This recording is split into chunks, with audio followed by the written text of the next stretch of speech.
আজ ছিল ব্যাংকেশার mid ক্যাপের expiry, but আমি ট্রেড করেছি ফিন নিফটিতে দুটো ট্রেড করেছি, আর কেমনভাবে ট্রেড করেছি সেটা দেখাবো। আর হ্যাঁ, বলে দিচ্ছি আমি পিওনাকে ইউজ করে ট্রেডটা করেছি, কেমনভাবে ইউজ করেছি তোমাদের দেখাচ্ছি।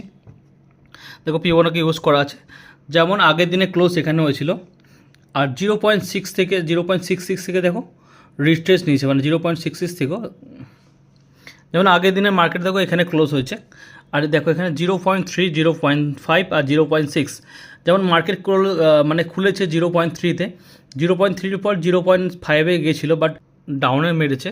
তারপর সেকেন্ড ক্যান্ডেলটা আমি গ্রিন দুটো ক্যান্ডেল দিয়েছে, বাট আমি পুটে এন্ট্রি নিয়েছিলাম। আমি জানি এখান থেকে রিট্রেস দেবে, যেহেতু ট্রেন লাইনটা ব্রেক করে দিয়েছে, তারপরে এতটা একটা ট্রেন্ড পেয়েছি।